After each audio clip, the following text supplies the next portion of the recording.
happy that I'm back and ready to roll. Dietrich, you'll have to forgive me for not knowing this if you were rehabbing around the facility or with the team throughout the year, but it had to be made more difficult because the defense was struggling, and obviously, there were a lot of headlines and things about the coordinator as the year went on, and then Dan took over. So there was like those things that you want to help and you can't. Were you in the building or were you kind of removed from it a little bit? For the most part, towards the back half of the year, I was in the building. And what can you do? Whether it's just chatting with the young guys or being a veteran, a leader, a sounding board, like how can you help in that way when things are it seems like the walls are caving in a little bit on his side of the ball? This was a different journey for me. When you get injured, you pretty much have to start all the way over on your strength, have to start all the way over on kind of like your mindset and kind of like do a little mental reset. So I found myself doing that time, starting over, trying to learn how to walk, trying to learn how to just put one foot in front of the other. I would then get introduced back to the building and around the guys, which helped everything out so tremendously. When I was doing all that, I would pull some guys to the side, some young guys to the side, and just talk to them about the mindset of a season, the ups and downs of a season, and how you have to continue to stay even-keeled throughout the whole thing. No matter what goes on around you, no matter what the media is saying, you have a job to do every single day. And there's a lot of vets in that building, and they were all preaching the same thing. So it wasn't just one voice. I was just there to rehab, and ended up just continuing to being with my brothers. But the whole team was saying the same thing. We all were in this together, and I'm very proud of how they ended the season and how they approached every single week leading up to it. What do you think is going to be different this year in terms of the scheme, design, just kind of what you know from Joe Whitt going now to Durante Jones? What have you heard?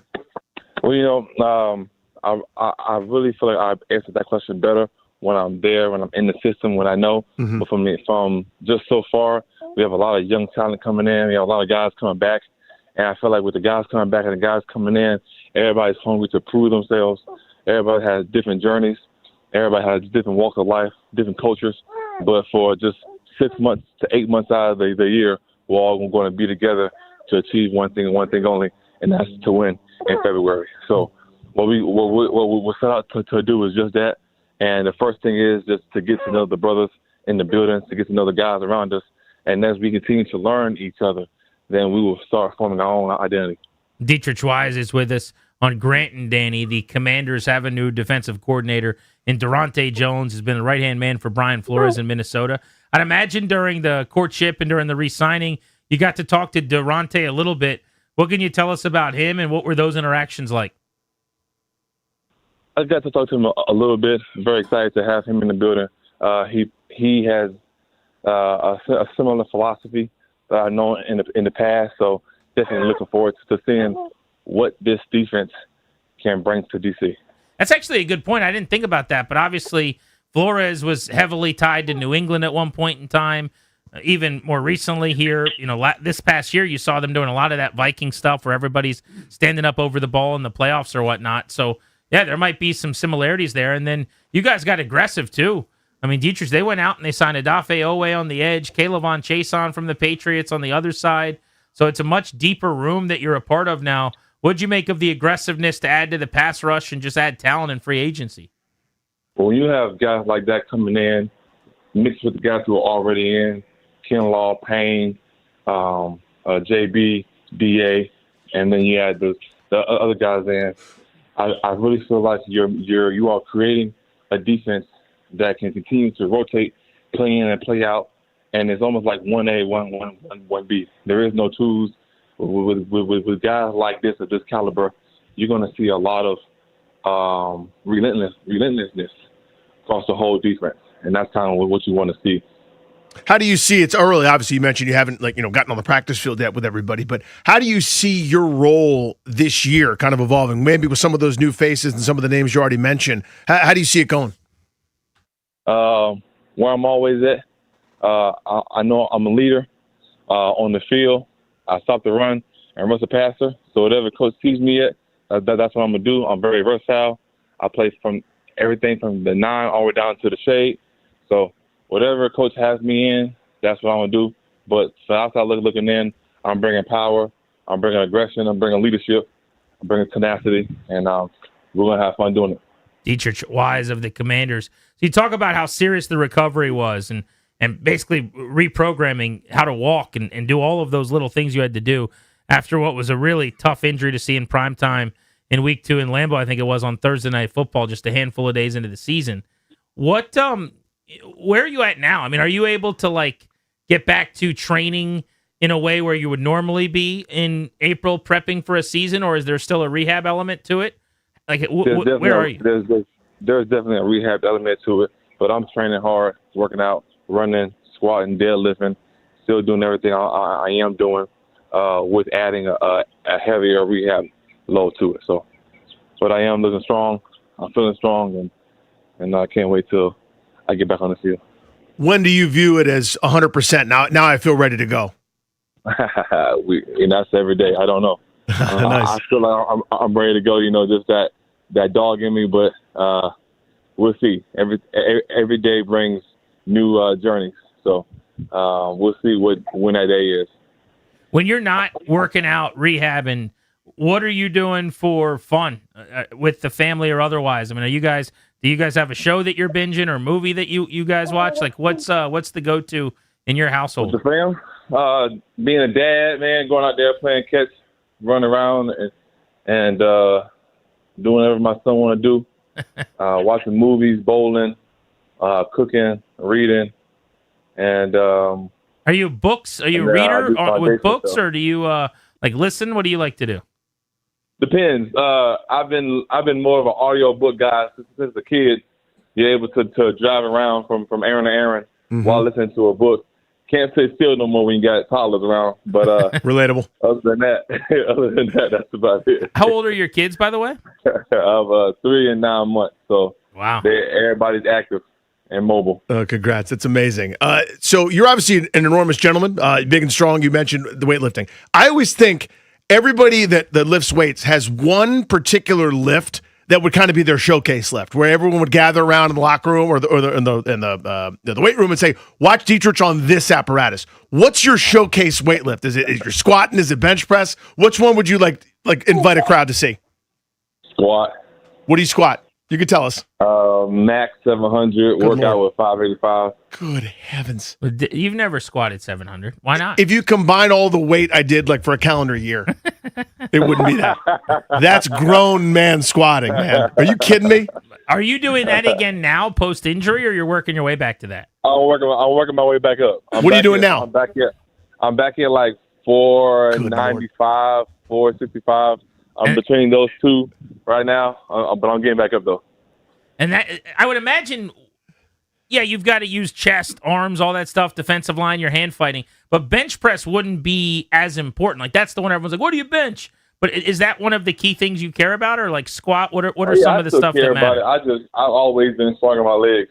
That's the foundation of everything I do. So that's just who I am as a player. What is your all-time best max rep on bench press?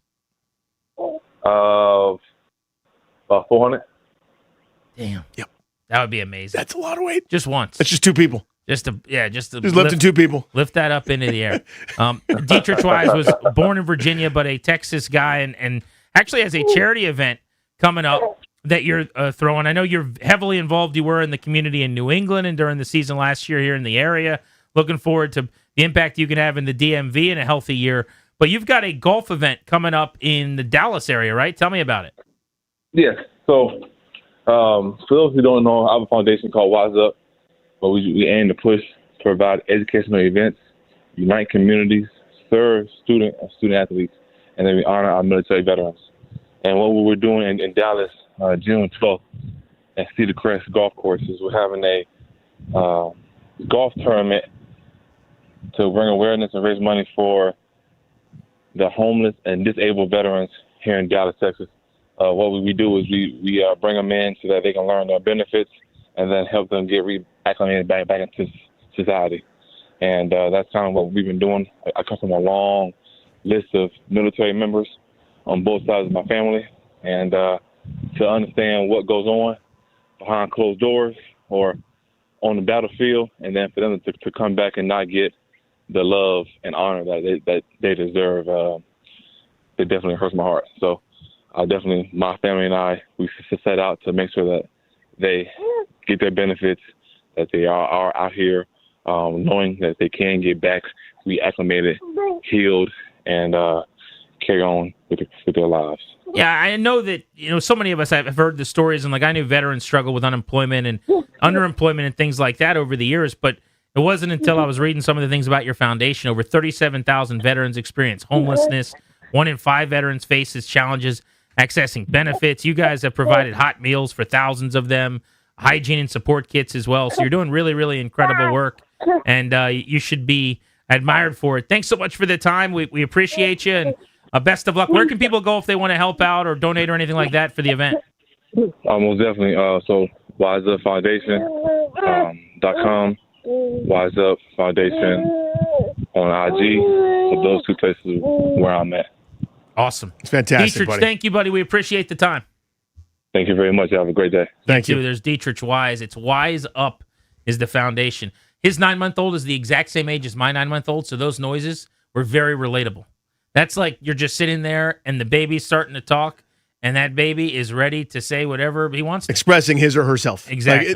That's to them. Like, I always wonder what they think they're saying. They think they're having a good conversation. Right, they're just going in depth, breaking down the new scheme with Durante Jones. One of the coolest sports performances I've ever seen in my life happened this weekend. And I don't think we'll ever see it again as long as we live. That's next on Grant and Danny.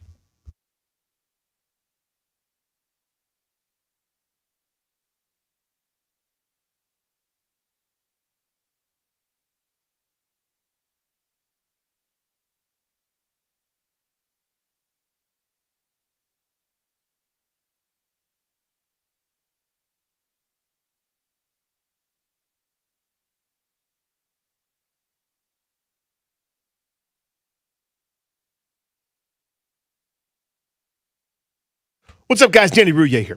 What if selling your home actually felt simple? Less uncertainty, serious buyers walking through the door, and more money in your pocket when it's all said and done. That's precisely what Debbie, Sarah, and Reynolds of Power Home Team with Keller Williams bring to ye old table. The average home sold by Reynolds of Power Home Team sells 3 times faster than homes listed with a typical real estate agent. That means what? Fewer hassles for you, right? Fewer days keeping your house perfectly clean, fewer last-minute showings, and less disruption in your daily routine. Even better, their sellers net 4.27% more on the final sale price. For many homeowners, that could mean over $30,000 more at closing. Money that can help you with whatever you want, next home, retirement, whatever comes next. They're so confident in their abilities that if your home doesn't sell for some reason, Debbie and Sarah will buy it at a price you agree on. That is their guarantee. So call Debbie, Sarah, and Reynolds of Power Home Team now to find out more about this guarantee and their incredible service at 844-654-SOLD. That's 844-654-SOLD or DebbieHasTheBuyers.com.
We'll preview tonight's national championship game in college basketball with Scott Spinelli, former collegiate coach, in about 12 minutes.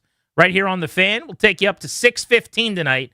Nats baseball, new series, and boy, did they need a new opponent after giving up 31 runs to the Dodgers. I'd like to see anybody else. Anybody else in Major League Baseball is more than welcome. Even the surprisingly 5-4 good Cardinals are more than welcome instead of the Dodgers. Speaking of baseball, one of the legitimately excellent defensive performances in the history of sport took place this weekend. And in fact, it was one of the coolest things I think I've ever seen. And we will not see this again, I promise you, as long as we live. You could say that sometimes, and a week or two later, a month later, 15 years later, something happens. Put this one in Sharpie, you will not see it again, as long as you're on this spinning rock. Jo Adell, a former top-round pick, was supposed to be a superstar, kind of fizzled out, has turned into a decent little player now with the Angels. Ended up robbing 3 home runs in one game this weekend. 3 different home runs. And what's so amazing about this was all 3 were authentic robberies. Yeah. Not like the fake kind where you're standing on the track and you kind of reach your glove up and it's near the wall. Both of the first 2, his glove extends over the fence to bring a home run back leaping. The third one, he jumped into the crowd to catch the ball because in the Big A in Anaheim, if you haven't been there, they've got like a pesky pole situation where at the right field foul pole, it's a very low, probably 4 to 5 foot wall, something like that. So he just jumps over top of that, Superman's into the crowd for his 3rd home run robbery. And Danny, the final score in this game was 1-0 with 3 home run robberies. Are there any defensive runs saved there? Can anybody jump on that metric? Unbelievable. 2 of them in the last 2 innings, in the 8th and in the 9th inning. His first one was in the first, and then in the 8th, up 1-0, brings the ball back. In the 9th, goes into the crowd to catch the 3rd of the would-be home runs. This is how it sounded for the Angels this weekend. No balls and 1 strike. And here's a drive out to right from Raleigh. Adell's back near the wall. He leaps, and he caught it! Jo Adell! There's a drive to right. Adell is back. He's at the wall. He leaps up. He got another one! Wow. Jo Adell, what a night! Lead. Now here's Crawford with a fly ball to right toward the corner. It's Jo Adell again near the foul pole. Leaping up! Did he catch it again? He fell into the crowd, so it's a home run. They called him out. He did it again. It's not a home run when you fall into the crowd if you keep the baseball, my friend. It's very much an out. If that ball is in your glove, it doesn't matter if you fall over that fence or not. But watch the video. I implore you to go back and watch the video. One of the great pictures you'll ever see, some of the best video you're going to see this season in baseball. Adell, when he gets up, does this pose among the fans where he's like standing in a crowd of people where he just extends his glove high over his head as if to say, I did it. I caught it. I've got the ball. And he's got people patting him on the back like he's Dennis the Menace. This is my buddy. This is my pal. And they're just all like celebrating and he's hitting his chest and people are going nuts. He's in the crowd. It's one of the coolest things ever. I want a statue of him just with the glove over his head and people all hugging him. It's like a rock star doing a crowd surf. It's like he's doing the Lambeau leap or something. There was a great shot. I don't know who had it, so I apologize not being able to give credit, but it's from the third base side, if you can picture it. So the second baseman just naturally drifts out there for a ball that's hit that far because it might be a double cut situation or they have to go for a relay throw or whatever. He's got his arm up. The whole crowd is losing their minds in varying states of shock, and then Adell has just emerged with, as you said, that pose with his hand in the air. You just go, that's worth all the money. That's the shot right there. That's the one that you frame and you keep forever. I mean, you realize, I don't know, I couldn't find a stat for this. I don't know if you've got one. There have been infinitely more 4 home run games than 3 home run robberies in a game by one person. I don't think that's ever happened in the way that it did here. I can say that with confidence. Like there could be somewhere where someone said, oh, there were 3 and you watched the tape or something. And like one of them is he's at the track with a little jump or something. But to bring 2 balls in the same game back with the glove extended over the wall, I would guess has not happened. And a third where you have to dive into the crowd to catch the ball. If you're not there, all 3 are out of the park. Yep. There's no way that's ever happened before. The chances in are a 1-0 game. 1 in a billion. I mean, it would not happen. 3 separate instances where it happens to you. I mean, in my bigger career, obviously never played in the bigs. I had 2 opportunities. Now, I wasn't an everyday outfielder, but I had 2 opportunities my whole life to quote unquote rob a homer, and I missed both. And it's something I every once in a while I'll think about. But like, I only saw it happen a couple of times live and in person. Not at the major league level. I mean, the idea that you might get 1 in a month is fairly rare. It's got to be hit just so. It can't be too much on a line because you won't have time to get back there. It's got to be the exact right set of circumstances. For that to happen 3 times is a miracle. I don't know how else to put it. It's so improbable that it's not even statistically on the board. I just thought that performance was so all-time and so immaculate that it was worth a couple of minutes. Yeah. By the way, the radio calls, and I don't know who did them or what the deal was, so I probably shouldn't even Joan before I do a little research, but I played them on Sirius XM this weekend on MLB Network Radio, and they were so underwhelming. It was like, oh, he caught it. Oh, he robbed it. And then the second one was like, you're kidding me. That's 2 of those in this game. The third one was like, I think he just went into the crowd. Like, it was the most... Was this the same game or was it a different one? I can't even remember. He robbed a homer. Get with the program, you goose? Come on. I mean, this is something no one's ever seen before. I'm expecting screaming and yelling.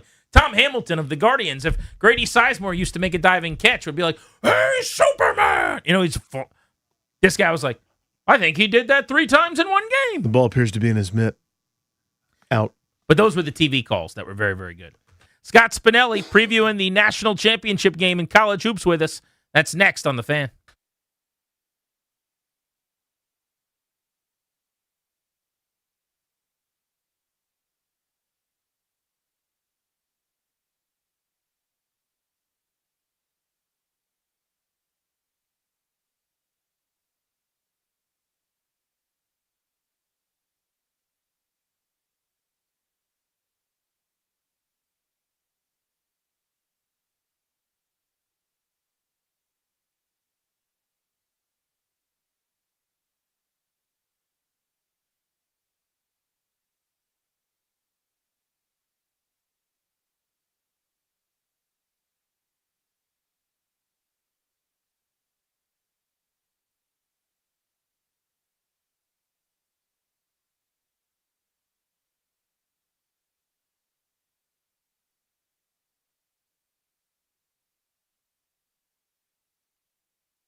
And it's brought to you by Foley Mechanical, proudly installing Amana. Washington Nationals in town tonight, taking on the St. Louis Cardinals, who are in a rebuilding spot for the first time in a while this year. They sit at 5-4 to the Nats, who are 3-6, and haven't won in a week. They've lost 5 straight. 6:15 pregame tonight, 6:45 first pitch on the Fan with Charlie Slows and Dave Jagler. After that Nationals game, College Basketball National Championship tips off at 8:50 tonight at Lucas Oil Stadium. Michigan, 6.5-point favorites over UConn. Scott Spinelli will join soon coming up to discuss College Basketball National Championship. Also today, North Carolina announced the hiring of former longtime NBA coach Michael Malone as the school's next head basketball coach. Malone won Denver's only NBA championship in franchise history back in 2023. When your HVAC strikes out, call Foley Mechanical, your go-to for heating, cooling, radiator repair in D.C., Maryland, and Virginia. Locally owned, never franchised. Foley Mechanical, proudly installing Amana Systems. From the Crop Metcalf 5-Star Sports Desk, Kevin DiDomenico on the Fan.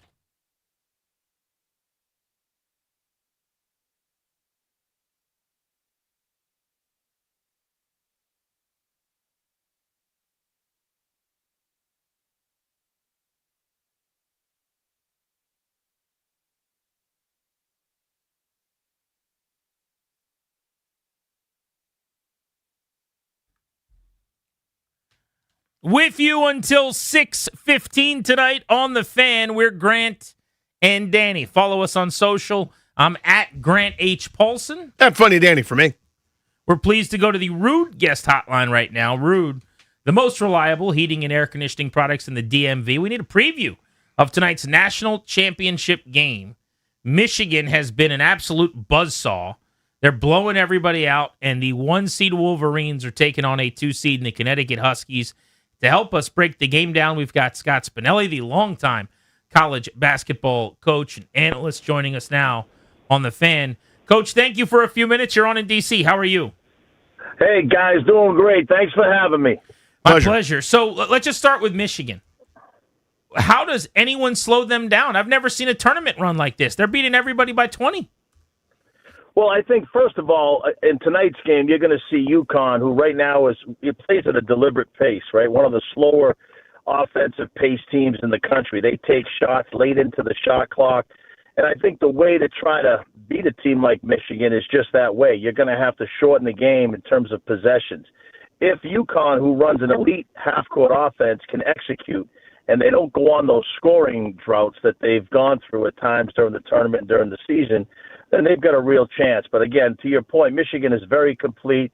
They've got NBA talent even coming off the bench. The kid Burrier is an NBA kid all day long. They're freshmen. I think he might be one of the best NBA prospects on the floor tonight, and no one really talks about him. So Michigan is as good as anybody in terms of their roster. Can you go back to the Michigan-Arizona game? I thought Arizona was the best team in the country. I thought they were the best team I'd seen for pretty much all year long. Michigan, obviously no slouch, but did you in a million years think it could go that way, where Michigan not only won, that seemed reasonable, but just dominate from the opening whistle? Did you see that coming, Coach? Honestly, I didn't. I didn't see them dominating the game. We did think that Michigan was going to beat them, and the reason why we thought was because of the three-point line. I mean, Arizona was a very, very good two-point shooting team, one of the best in the country, but they really didn't make a lot of threes, about 6+ per game, which is actually what they made during the game against Michigan.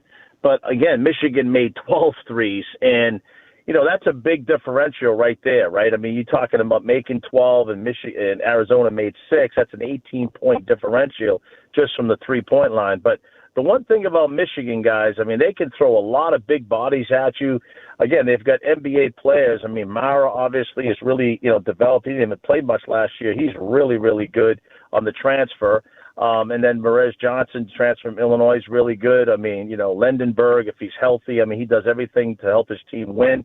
We've mentioned Burrier. I mean, Cadeau's really good. They've got a complete roster here. But, I didn't see them blowing Arizona out. But, again, this can happen during a game, especially what Michigan has done in this tournament has come out and really punched people in the mouth.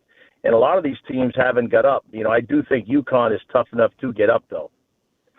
They're so big, Michigan is. It's the size. It's like you got to be 6'9" to play for them at this point. Scott Spinelli, the longtime coach, college hoops and analyst, joins us now on Grant and Danny as we look ahead to the title game tonight. Let's talk coaching in this. We'll get to the more known, more famous of the coaches who might be the best in America on the UConn side in a second, in Danny Hurley, but Dusty May. So people first heard about him, I think, largely if you're a college basketball fan, if you're casual. Florida Atlantic, when he made the run to the Final Four in 2023, set records there for all-time wins with 126, wins in a season 35. He's already got the Michigan single-season record for wins.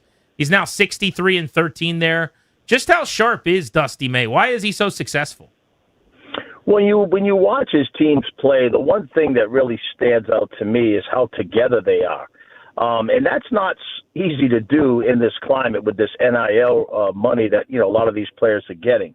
Going back to his days at Florida Atlantic, he put a really nice roster together. And I think, guys, what you're seeing, it's critically important, not necessarily to just everybody complains, I don't have money here, I don't have money there. Well, sometimes in building these rosters, you have to be able to build them with an understanding that you might take a less of a player, meaning that somebody might not need as much money, but they'll assume roles. And I think what Coach May does is he gets his team to buy in to playing together for the common goal of winning. So whatever role that you need to play or to accept, I think he has an incredible way of doing that. They're fundamentally sound on both ends. They get after you defensively.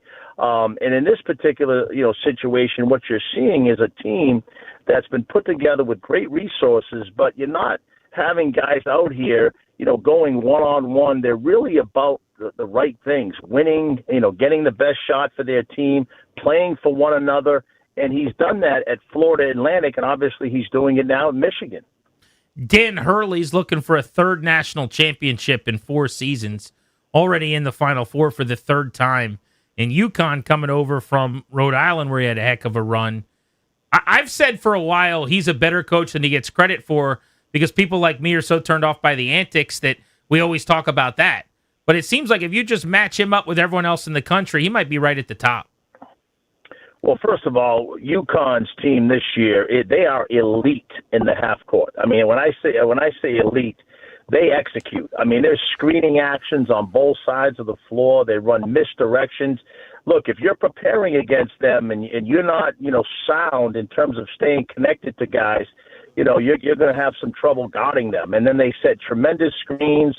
They're old school in the sense that when they come off screens, they'll read you. You're coming one man removed, they'll bump back. If you're coming trailing, they'll curl it. If you're coming, you get hit, they'll come back and make 3. So, again, a very elite half-court offensive team. And to your point about Coach Hurley, look, he's got so much of a competitive spirit. I think some of it's mistaken at times. He's got passion. His team feeds off his emotions. You can see it. It becomes infectious. Those guys run through a wall for him. Again, for me, I love the passion and energy that he exemplifies, and I think his teams play to that. And look, you can say whatever you want about, certain guys and the style. Every coach has their own style to get the best out of their team, and that's just who Coach Hurley is.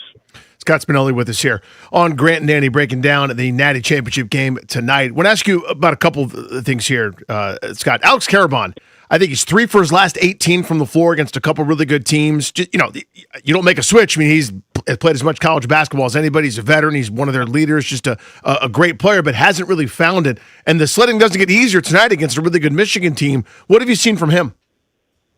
Well, he's just a winner. I mean, I think, the one thing that, you really have to applaud with Alex is that, he came into Connecticut, UConn. He actually grew up in Massachusetts around our area. And, he's about the right things. I mean, again, when you come into a situation like that, there aren't many players that stay in the same place for 4 years. And Alex has done that. And he's a big reason why UConn's culture and what they're about today is what it is. I mean, he comes in, he works hard every day, and he does all the things that you'd want, from a coaching standpoint. He's a great teammate. He's not only excited for himself, he's excited about the other kids on the team. And even if they're younger than him, he's not concerned about necessarily being an older guy that has to get all of the the shine and score the most points. He just does whatever it takes to help his team win. So you have to really appreciate him and the job he's done. And again, he'll be a guy that no matter what happens, it might not reflect on the stat sheet, but he has a lot to do with what UConn has been doing in terms of winning. Aside from Karabon, who's really got a tough matchup tonight that's got to thrive, maybe that people aren't necessarily seeing on paper for UConn to have a good chance?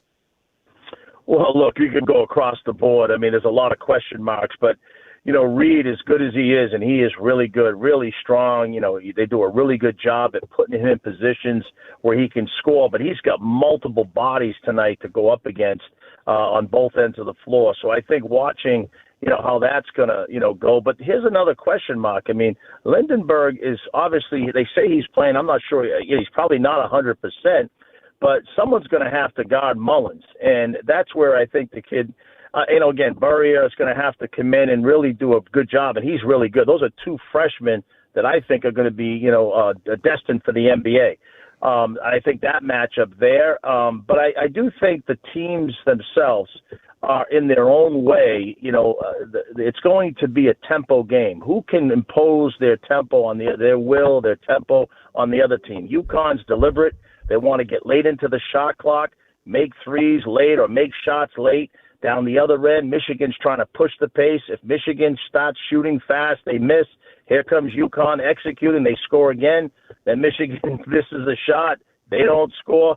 Now you've got to defend UConn, and that could deflate teams. We've talked about this with Iowa. That's what they did against Florida. So, again, the way these teams play, I think the styles are more – towards the real storylines in this game, who imposes their will on the other.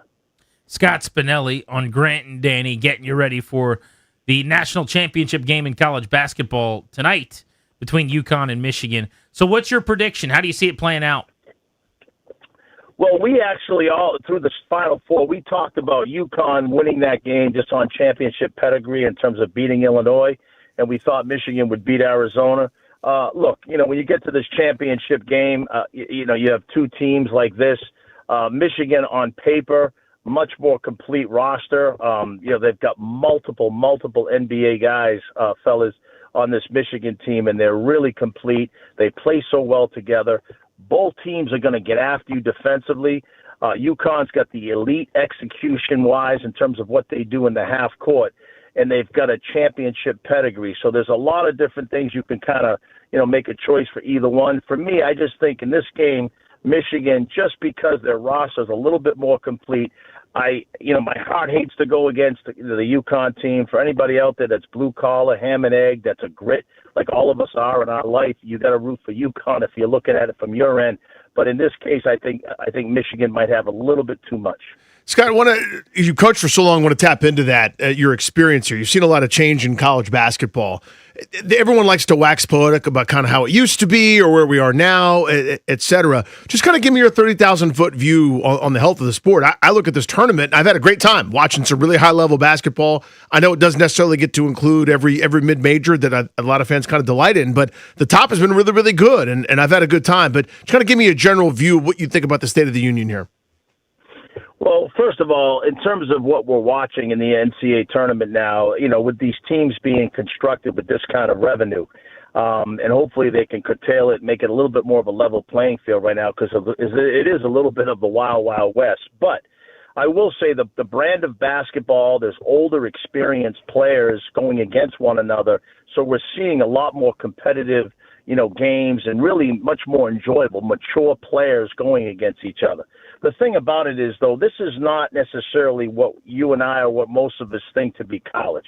These kids are getting paid a lot of money. And so what basically, from a coaching standpoint or from a roster construction, you're basically holding these guys accountable just like all of us would be in the workforce. You got to produce. And, and how you communicate with them is a little different. You're not going to be talking to them like that young person that's coming to college. This is, it's a little different. Yes, you've got to go to class. You've got to produce academically. You've got to get your degree. That's what you're preaching. But on the other end, hey, man, there's big paychecks coming through these kids' accounts. And so they need to produce. They need to, if they're not feeling well someday, they still got to push through it. They got to go to work. So it is a little bit of a different mindset. Obviously, it's a different landscape. And I think the most important thing is having the experience to communicate with the players today really, really makes a difference. How far off do you think, or is this going to happen in the next few years, that we've got some version of a CBA where there are contracts where players get, a transfer maybe, but they have a deal? Because everyone likes to say, well, this is just like the NBA now. It's not actually, because players actually have contracts. They don't get to leave every single year in open free agency. There's a commitment to the team that is paying you, but you're not allowed to have a CBA currently. The NCAA's never really wanted one because they don't want players as employees because they get the antitrust exemption or what have you as a billion-dollar entity. So I know there's a lot that would have to happen to get there, but do you think that we're headed in that direction? Well, I think anything's on the table right now. Again, I think the most important thing when you look at college athletics, if it's going to continue on the route that we are, I don't think you can turn back right now with all of the different legislation that's there. If it's going to continue, the biggest thing to me is to try to somehow create a level playing field. And I'm not so sure you can do that with some of the mid-major programs who don't have the resources that some of these high-major teams have. There are mid-majors who are well-funded. Obviously, High Point, they've got a lot of resources. But for what it's worth, I mean, if you have, these high-level teams, being, these rosters being built and revenue that's, is substantial, you hope that somewhere along the way you can try to level the playing field, because that's what's always been, the NCAA mindset, is to make sure that we give everybody equal opportunity and a chance, from the players to the teams to the universities themselves. To be honest, I don't have that type of answer today. I think everything's on the table, but it'll be interesting to see where they go with that. What is the NCAA, their role in all this? Basically, for a long time, they basically would just lose in court every now and again. They just have sort of receded into the background. They need some leadership there, but I think they're tired of getting told no. It seems to be kind of this weird stare down, Scott. Where's the NCAA the biggest obstacle in all this, in your view? Well, again, when you think about the NCAA, when we were playing, we were younger and we were coaching. We thought the NCAA to be like, the real law. Yeah. Well, no, it was the real law. Whatever they said went. Oh, okay. And I think what's happened is now the NCAA is an organization that implements their bylaws, but it's not real life, right? It's not. And so what happens in these situations is, you have so many different, court cases and people trying to go to court, and, and they correlate it to if this was real earnings, if this was not just under the NCAA umbrella. And so what happens is a lot of these, court cases, they're ruling on these cases as if this was real life, not under the NCAA umbrella. So there is a little bit of a difference right now as it relates to what's happening, within the NCAA and in real life. But, again, I think the NCAA, has their hands full with everything. I think they're trying to do the best they can. There's so many different court cases and rulings that as soon as you think you have some solid footing on one thing, something else comes up and changes. So, again, I'm not sure what they're going to do to fix all of this, but right now it is a little bit of it's definitely not a level playing field. Scott, the information was outstanding. Really appreciate the enlightenment going into tonight's game. Enjoy it. Should be fun. Thanks for having me, guys. Have a great night. Thank you. You too. Scott Spinelli, former coach in college basketball, championship game this evening. I just have a hard time imagining this having not been a build-up to a coronation tonight for Michigan. After what we just saw, it's hard to ignore it. I mean, again, that's why they play the game. It's a totally different night, and who knows if some of those shots fall or don't, et cetera. I mean, Michigan got red hot. Everybody kind of took turns doing it, but God, they've been so impressive this whole tournament. They really have. UConn has barely gotten by a couple times, and Michigan has just buzzsawed people. All of our conversations about college hoops and the tournament on 106.7 The Fan, presented by Bud Light. Easy to drink, easy to enjoy. Next, I want to get into what helps a young quarterback more, a running back or a wide receiver. But also there's big-time Caps news. We'll get to that out of the break. Something pretty cool going on with the Capitals. This is The Fan.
And it's brought to you by Surfside Iced Tea and Lemonade with Vodka. Breaking news in Washington, the Mystics are firing Jamila Weidman, the GM of the team, after 1 year of service. This is due to strategic differences. More breaking news. The Washington Capitals have recalled 6'6", 19-year-old forward Ilya Protas, the brother of Alexei from the Hershey Bears. Protas recorded a team-high 62 points across 66 games with Hershey this year. Coming up at 6:15 here on The Fan, Nationals pregame with Charlie Slows and Dave Jagler. Nats have a new opponent in the Cardinals tonight, but continue a 6-game homestand. Nats AAA arm Andrew Alvarez earned Minor League Player of the Week with his left arm last week. Could be an option for Washington if the staff continues to struggle. Washington has the highest ERA in all of baseball.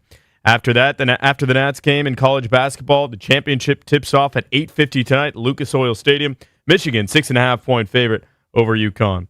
Baseball is back. Celebrate with Surfside Iced Tea and Vodka or Surfside Lemonade Vodka. Smooth, refreshing, and your game day must-have. Made with real vodka and zero bubbles. It's not seltzer, it's Surfside. Must be 21 plus. Please drink responsibly. From the Crop Metcalf 5-Star Sports Desk, Kevin DiDomenico on The Fan.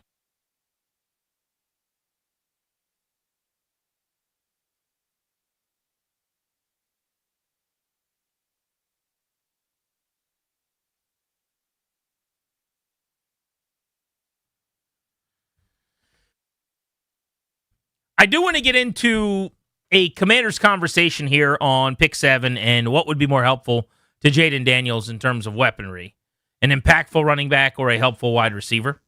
But quickly, some Capitals news. I've been waiting for this for weeks, and it just came down the pike about 10 minutes ago. The Capitals are calling up their top prospect, Ilya Protas. This is Alexei's little brother. They call him Little Pro, even though he's the bigger of the Protases. He's 6'6" and about 235 pounds. This is a gigantic little pro. That's funny that he's low. He is. He has had an outstanding year in the AHL, the Hershey Bears, which is the equivalent of like AAA in baseball for hockey. He is number one among rookies at that level, first-year players. Again, he's only 19 years old. In points, second in goals, third in assists among first-year players. Overall, among all skaters, sixth in points, sixth in goals, seventh in power play goals in the AHL as a 19-year-old. So the Capitals, when they next play, are going to have two sub-20-year-olds on their team among their talent as their super prospects for their Wednesday night game in Toronto.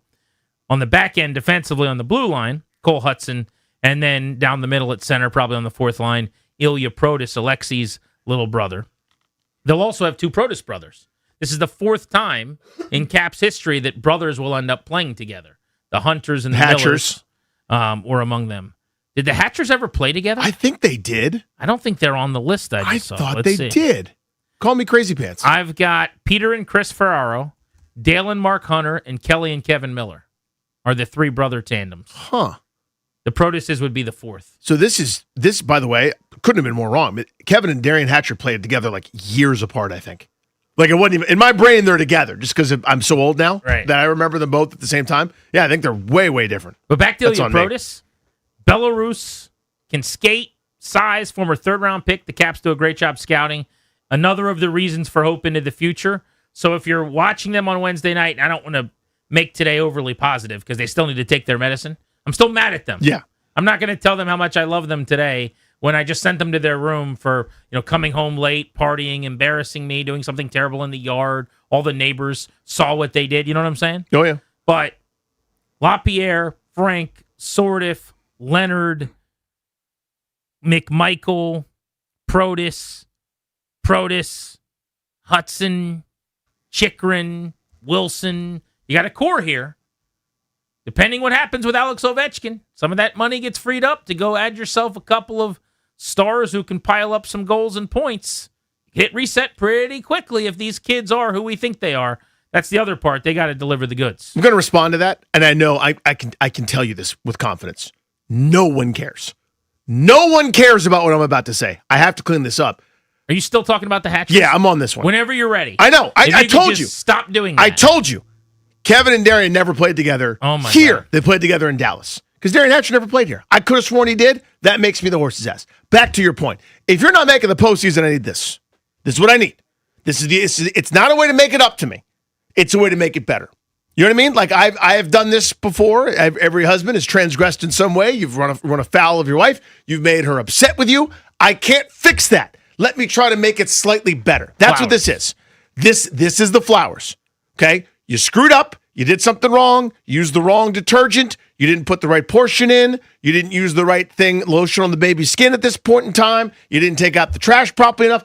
This is the make good. It doesn't make it right. It makes it better. Do you want to say anything else about the Hatchers before we move on? I'm done now with the Hatchers. Kevin, great player here, long time. Darian never played here. They played together in Dallas. Let's get to the Commanders and to this conversation I want to have about helping a young quarterback. So I've been thinking about this a lot. There was a really good conversation on it that was done via ESPN and NFL Live. Mina Kimes had some really good analytical points. So let's play this clip. This is via ESPN. What helps a QB more? Think Jaden Daniels. A quarterback having a best friend who's a new talented running back or wide receiver. Think pick 7 and the options being a Love or a Tate or a Lemon. And obviously, maybe the quality of the player is not the same. If Love's a lot better than Tate, then that tips the pendulum his way.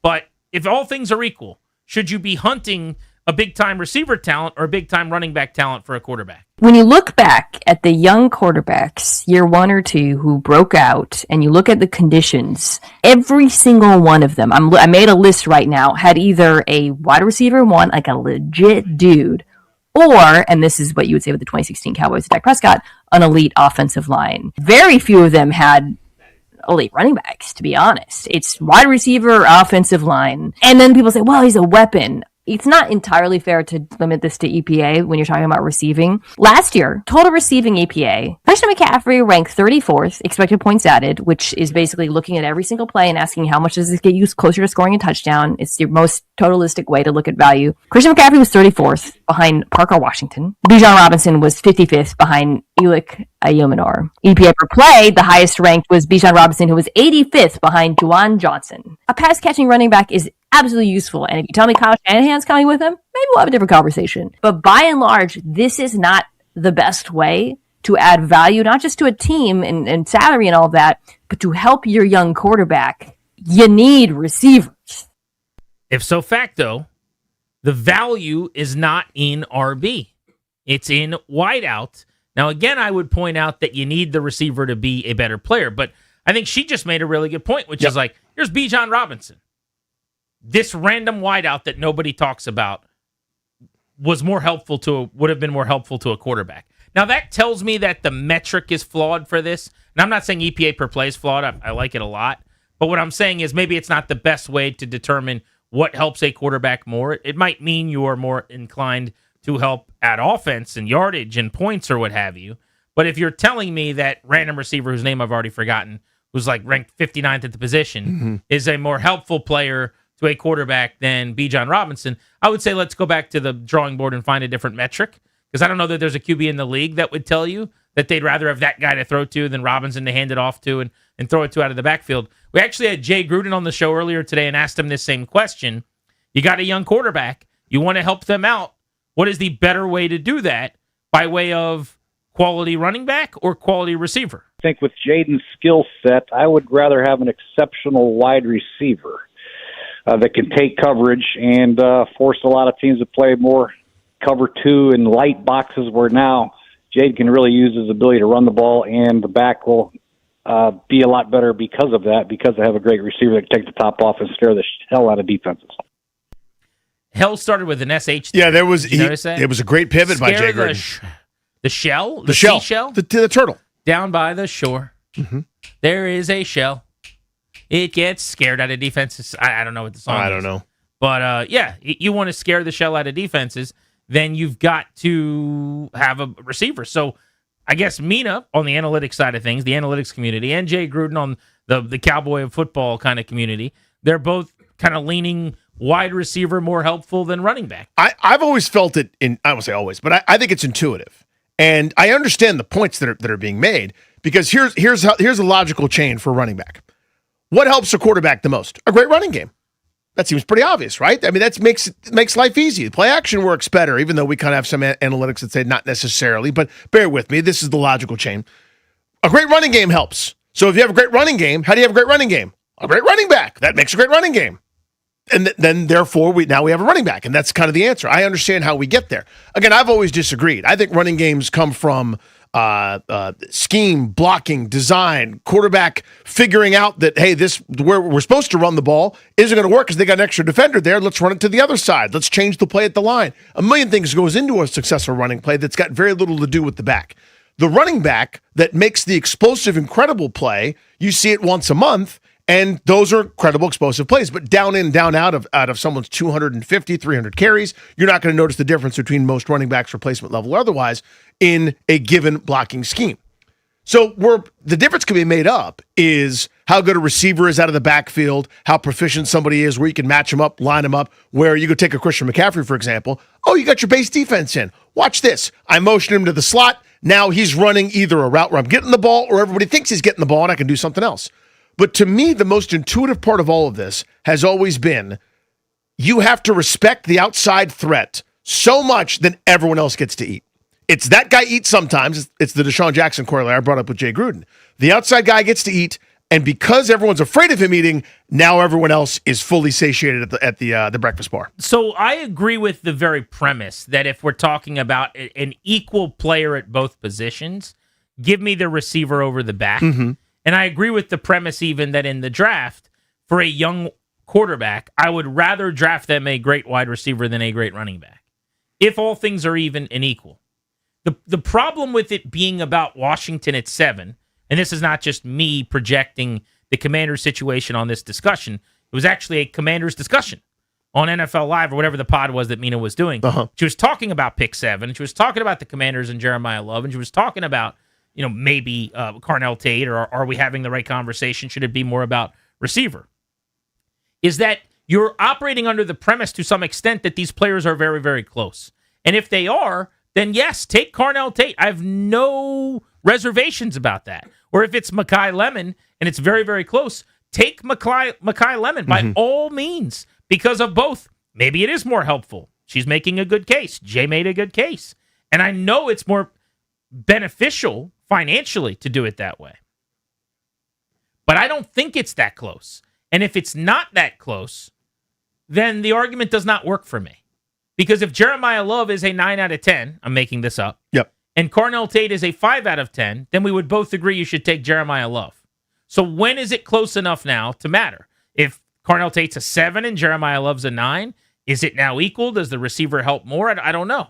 But the idea that Bijan Robinson, that if you're a quarterback in this league, you're Fernando Mendoza or you're Jaden Daniels or you're Caleb Williams or Drake May or anybody else, the idea that you would not rather have Bijan Robinson on your team than whatever random Jag Titans receiver, whoever she named, that's like the 58th receiver in the league that had a better EPA per play or whatever it was.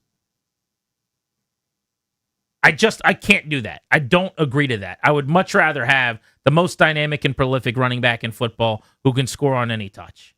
And if the numbers say that the other guy is more valuable, that's fine.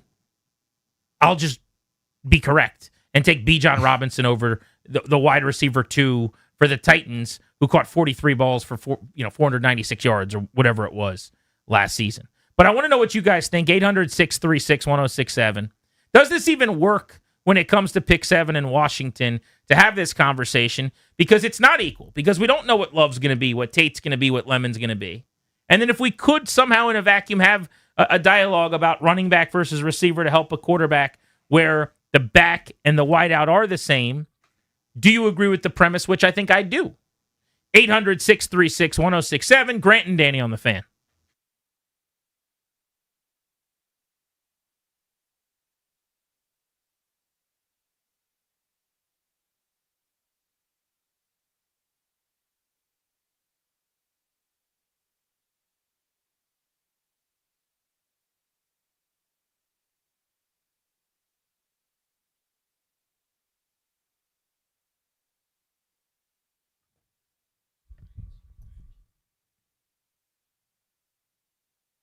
Guys, it's Grant to tell you about the DC Defenders.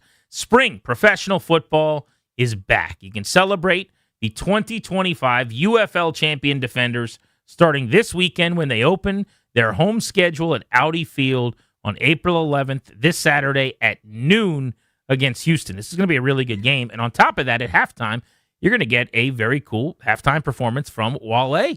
He's going to be performing live at Audi Field. So you get your tickets, UFLDefenders.com. You get to watch the defending champs unfurl their new banner, their championship banner, over at Rowdy Audi. And then you get to check out the halftime show with Wale performing. I love the DC Defenders because I love bringing the kids, taking the family, going with the whole crew. We got a Little League game, so we're going to get there a little late this weekend, which I'm bummed about. But we try not to miss home games for the DC Defenders. It's a great atmosphere. Beer Snake is the best in the end zone. It's a lot of fun. Go to UFLDefenders.com. Do what I do with the kids. Take the whole fam. Take the neighbors. Get them in on it. It's as fun as you're going to have in DC sports. UFLDefenders.com.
I think with Jaden's skill set, I would rather have an exceptional wide receiver that can take coverage and force a lot of teams to play more cover two and light boxes, where now Jaden can really use his ability to run the ball, and the back will be a lot better because of that, because they have a great receiver that can take the top off and scare the hell out of defenses. I would rather have the best receiver in the NFL than the best running back in the NFL. And I would extrapolate that out to say I'd rather add a stellar receiver than a stellar running back. Just means more. It's a more valuable position. Look at the fact that the top of the market for a franchise tag is the equivalent of 15 to 17 million for a back, as opposed to 40 million soon enough at the receiver position. That said, if Love is significantly better than the other guys, maybe this doesn't work as a comp for the Commanders at pick 7. But the question is, what helps Jaden Daniels more, adding a really solid back or a really solid receiver? Chris is in Hyattsville. What's up, Chris? Hey, Grant, I'm about to go on a rant because the thing that people, I think, misunderstand about these stats like EPA and, WAR in baseball is that these are just stats that are supposed to give you an idea of who the best players are. They are not absolute and end-all be-all, especially when you're comparing players with very similar scores. And, football of all the sports is the most interdependent sport where the play, for example, a wide receiver, did he catch a touchdown because he's an excellent wide receiver or because the safety bit on a play-action fake? Did the tackle hold up his block long enough to give the quarterback time to run? Was the defense had an extra man in the box and therefore there was fewer guys in coverage? You're never going to answer these types of questions with statistical analysis, at least not right now. So I don't think you can go wrong. My bigger problem is using these stats like expected points per play to try to measure and evaluate players unilaterally. You have to account for the game dynamics, and I don't think you can go wrong with either a top-of-the-line running back like Jeremiah Love or the best wide receiver. The key in this draft is, are you going to get a better wide receiver through the draft or a top-of-the-line running back based off what's available at 7? Yeah, it's a really good point. I think so. And my question is, what are the players? Because when we're talking about the draft, that's the whole point. What does Love become? What does Tate become?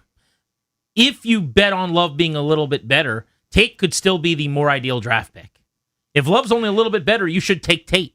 If he's a lot better, that's where you should probably lean toward Love. Yeah, so take the names of the people out of it. If I go, hey, I got a 9 at running back or a 7 at receiver, my answer may not be popular, but I'm going 7 at receiver. I think that's more valuable. It's a weighted average. That 7, I get to use it. I'm just making this up. It's 7, 7, 7 a bunch of times, whereas the 9, 90% of the plays doesn't really help you as much as that 7 would for these big strike plays, yards per reception and the like.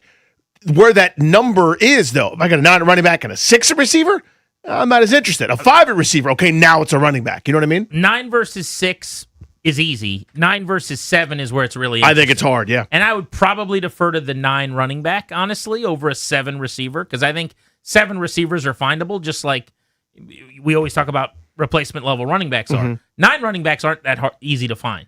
But a 7 receiver, you can find a 7 receiver. Those guys are out there. Kent's in Rockville. What's up, Kent? Gentlemen, good afternoon. Just a question for you. How many rings does Adrian Peterson have, who was taken at 7th overall? And if you want to argue that he can't catch, then let's talk about LaDainian Tomlinson. Well, how many rings did Randy Moss have before he went to the New England Patriots? And still not Tom Brady. Well, that's a good point. Yeah, I thought he won that one. But yeah, you're right. They lost to the Giants. I don't do that. I don't do rings with quarterbacks. I certainly don't do rings with running backs. They didn't not win Super Bowls because of Adrian Peterson. He was as good as it got. Your point is a good one, but Jamar Chase has 0 rings. Justin Jefferson has 0 rings. Puka Nacua has 0 rings. The best receivers in the league right now that dominate constantly don't win championships because an individual player in this sport doesn't, especially at a dependent position.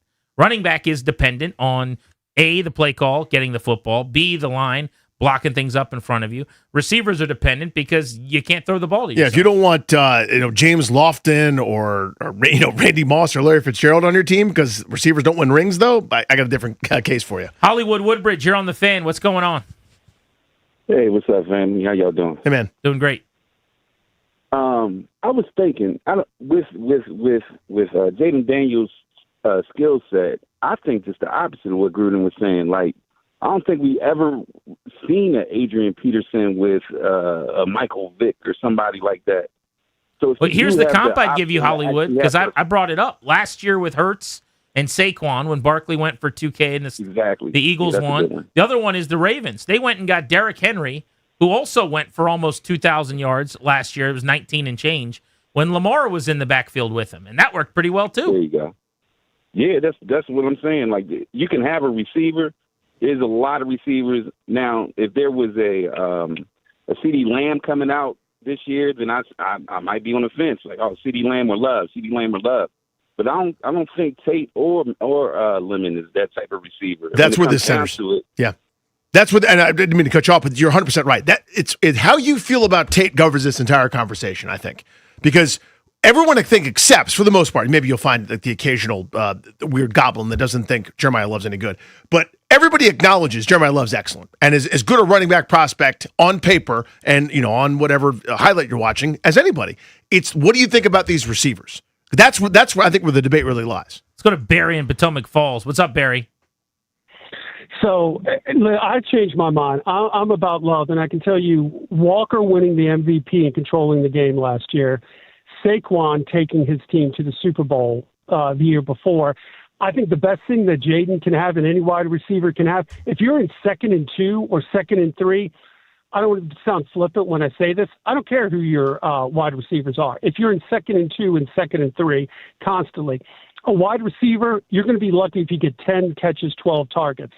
I would love to have. I want him to have that in a half, where he's touching the ball. And like the caller said earlier, if the safety's creeping up in the box, that's going to make a below-average receiver look better.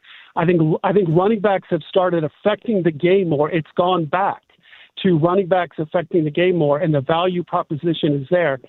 Everybody wants to draft edge rushers. They're just geared to rushing the quarterback. There's a hidden weakness in that when they're not playing the run. Right. Look at this year's edges, to your point. David Bailey is not quite as good against the run. High-effort guy, but it's not his strength. Arvell Reese has plenty of work to do there as a second-level guy. We talked about Odafe Owe. The Commanders just paid him $25 million a year. He's viewed by some as a situational pass rusher. Caleb Von Chason, they just hired Gunn, third down type guy at one point. Last year broke out with the Patriots. There's a lot of guys. You got to sign your Dietrich Wises, we had on the show earlier, with that size, just so you can stop the run a little bit.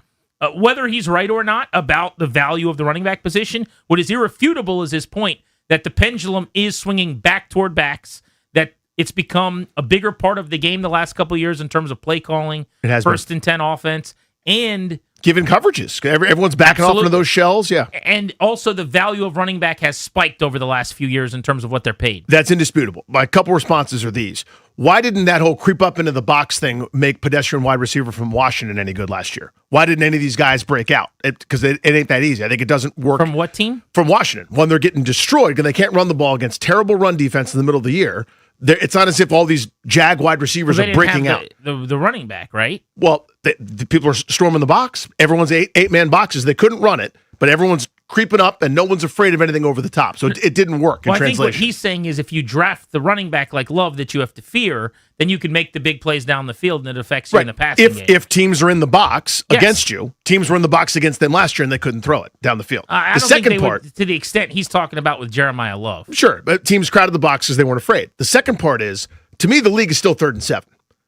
Everything else boils down. You're going to see great moments staying ahead of the chains, et cetera, and that's all well and good. I'm for that. I love that. 2 years ago, Washington was so good on first down. That's why they were great on 3rd and 4th down. At a certain point, you drop back and pass it, and everyone knows. Like that to me is where these games are won, lost, playoffs won and lost. Major moments still come down to quarterback being able to convert those bad down and distances. You do that more often, you got a much greater chance to win to me. Because he brought up 2nd and 2. Yeah, that's awesome. That's 72 and sunny. The other way, though, is how too many games are won. The only thing I'll push back on that is good coaches get receivers open. I covered a team where Anthony Armstrong went for 900 yards. Totally true. Where Jabbar Gaffney went for 1,000 yards. Jawan Jennings, who nobody wants in free agency right now, is an uncoverable monster in San Francisco. Totally fair. You know, they pluck who's the former Patriot? Kendrick Bourne comes out and goes.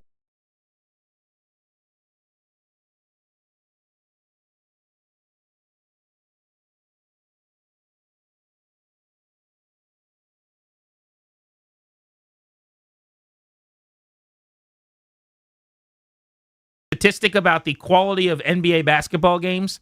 Hint, hint, it's not high quality. And we will also get you the latest news from DC Sports. Big cap story today.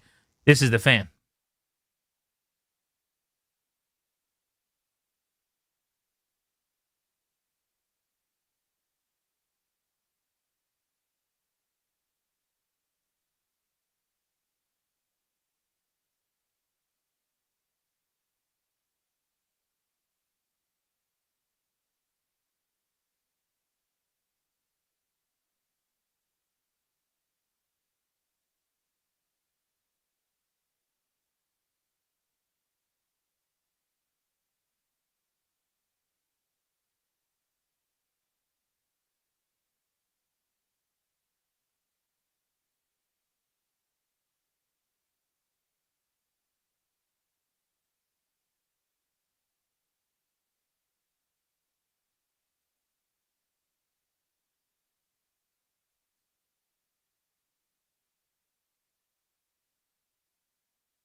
And it's brought to you by Reynolds Empower Home Team, Keller Williams Realty. Breaking news, the Washington Capitals have recalled the 6'6", 19-year-old forward Ilya Protas, the brother of Alexei from the Hershey Bears. Protas had a team-high 62 points over 66 games with Hershey this year. Coming up at 6:15 here on The Fan, the Nationals pregame with Charlie Slows and Dave Jagler. The Nats have a new opponent in the Cardinals tonight. They continue a 6-game homestand trying to snap a 5-game losing streak. After the Nationals game, the College Basketball National Championship tips off at 8:50 tonight at Lucas Oil Stadium. Michigan is a 6.5-point favorite over UConn. Want to hear the fastest way to know what your home would sell for? Reach out to Empower Home Team. Simply text your address to 800-763-3000. No phone call, just text your address to 800-763-3000. That's 800-763-3000. From the Crop Metcalf 5-Star Sports Desk, Kevin DiDomenico on The Fan.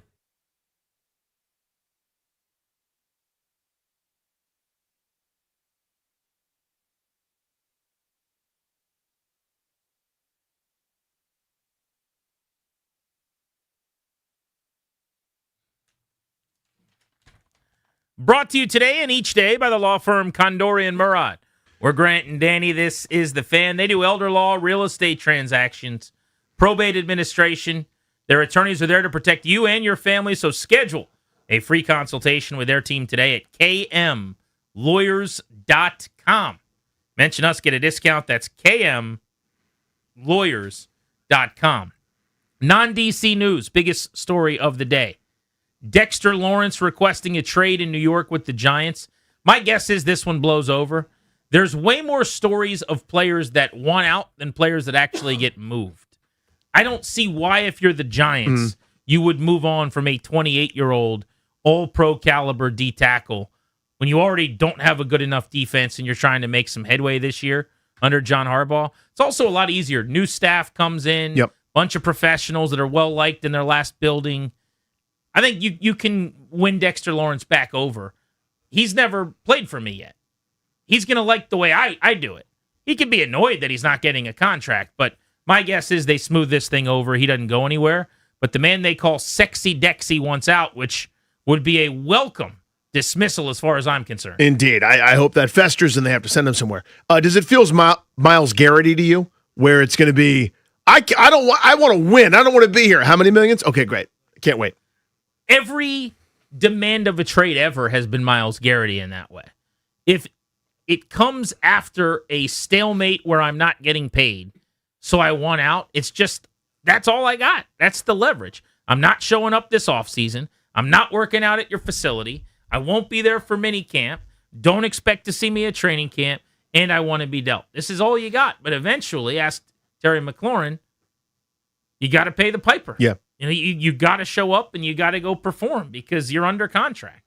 So you really don't have a whole lot to say about it with the current CBA as far as it is. It's not a great spot for them. The only way I could see it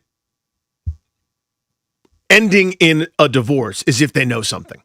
Meaning that last year's precipitous statistical drop-off, and again, it's much harder for defensive tackles. It's just a different spot. Whereas defensive ends, you can go, okay, you don't have the sacks. What do you have? Oh, look at the quarterback hits, look at the pressures, look at your win rate, fine. But for defensive tackles, it's a little bit murkier, I would say, to figure out who's good and who's not. You could see the guys that disrupt plays all the damn time, the Aaron Donald corollary. But if they know something, like this is the beginning of the end, and he gets traded, buyer beware in my view. Guys like that shouldn't leave. A topic in DC sports this afternoon, Alexei Protas' little brother Ilya, the 19-year-old who's become the top prospect in the minors for the Capitals with Cole Hudson in the NHL now, has been called up. Ilya Protas will make his debut with the Caps tomorrow night when they take on the Toronto Maple Leafs. He's a 6'6" teenager at 19 who was sixth in the AHL in scoring, the leader in the league in most categories among first-year players or rookies. He's got a chance to be a really, really helpful, good center. Like, he is a better version of Alexei Protas, who was down a little bit this year, but still over the last 2 years has been one of the best players on the Capitals. I mean, if you look at his reach and how he plays on the penalty kill, how helpful he is with his size defensively, he's going to end up scoring 25 goals again this season. So, Danny, last year he scored 30. Yep. This year he'll be right at 25, 55 or so goals. I mean, his brother should be theoretically a better NHL player than him.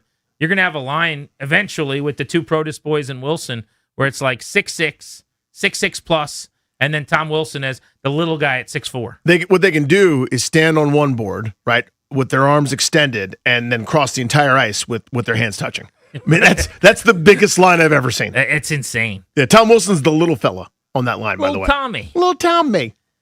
I tried to watch a couple of non-Wizards games this weekend, and it's tough right now. It was really bad watching NBA basketball this weekend. And then I saw this tweet floating around, and I'm like, yeah, I agree with those terms. This is ugly right now.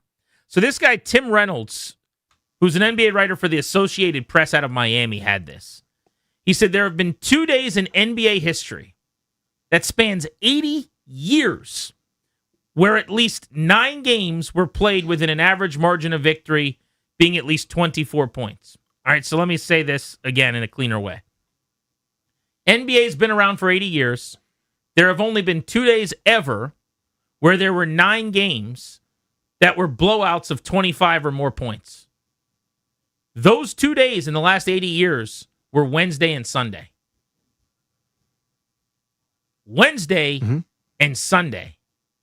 There is a problem in this sport right now. Oh, yeah. And they're trying to add teams. This is the thing. They're adding 2 teams to this sport. This is the worst thing you could possibly do. It's already crazy lopsided. There's already, in my opinion, way too many games. There's just teams that take off. The amount of games where like you're up 20, then you're tied, but then somehow you're down 17 again. What are we doing here? And they're going to add 2 teams. It just seems so flawed. Well, I saw another stat. I couldn't find it while you were talking. I was trying to pull it up. The national television games and stars missing. So the whole point is that it's showcase time. Tune in to see LeBron. Oh, he's sitting. Tune in to see Luka. Oh, he's sitting. Tune in to see Jokic sitting. Tune in to see Giannis sitting. And drama sort of surrounds. But again, the central problem to all of this is there aren't enough superstars. There aren't. Now, there are guys that are treated as superstars. See Beal, Bradley here in Washington for a long time. But the true, I got one, so I'm going to the conference finals superstars, they don't make a lot of those dudes. And everybody else is trying to get one because if you don't have one, you're wasting your time for the most part. The 04 Pistons are the exception of the rule. The Heat that made the finals in the bubble are the exception of the rule. Everybody else realizes if you don't have one of these juggernauts, if you don't have one of these unicrons, you're wasting your time. So you're either actively trying to win, 5 or 6 teams are doing that. The couple at the back end of the postseason are still building towards something, and they know tanking won't really help them at this stage, or everyone else is actively trying to lose. So tanking ain't the problem. It is a symptom of the problem. It's the congestion of the real infection, which is this. Adding more teams is ludicrous. I'm using the real word, ludicrous, not ludicrous, like Coach says. It's ludicrous, and they can't wait to do it. There's no pushback. No. There's nobody anywhere like, oh, yeah, saying, sure. hey, this is a really bad idea, guys. Everyone is so excited about it. I found the stat that you were actually talking about, Danny.